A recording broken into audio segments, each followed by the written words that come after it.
ఢిల్లీలో హోలీ రోజు జరిగిన గొడవ వల్ల ఒక యువకుడి ప్రాణం పోయింది. ఇప్పుడు ఈ ఇన్సిడెంట్ దేశంలో పెద్ద చర్చగా మారింది.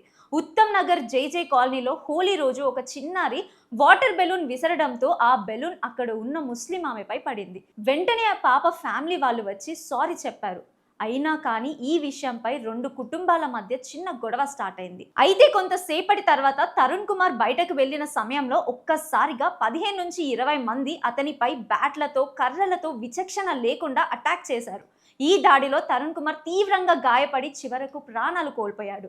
ఒక చిన్న పిల్ల తెలియక చేసిన మిస్టేక్ వల్ల ఒక నిండు ప్రాణాన్ని తీశారు. వెంటనే అక్కడికి వచ్చిన పోలీసులు కేసు ఫైల్ చేసి నిందితుల్ని అరెస్ట్ చేశారు. అయితే ఈ ఇన్సిడెంట్ జరిగిన 4 రోజుల తర్వాత ఢిల్లీ గవర్నమెంట్ తరుణ్ని చంపిన వాళ్ళపై కఠిన చర్యలు తీసుకుంది. ఢిల్లీ సీఎం రేఖా గుప్తా ఆదేశాల మేరకు ఉత్తమ్ నగర్ జేజే కాలనీలో నిందితుల 3 అంతస్తుల ఇంటిని బుల్డోజర్తో కూల్చేశారు. ఈ ఆపరేషన్ సమయంలో ఢిల్లీ పోలీసులతో పాటు ర్యాపిడ్ యాక్షన్ ఫోర్స్ వాళ్ళు భారీగా భద్రతా ఏర్పాట్లు చేశారు.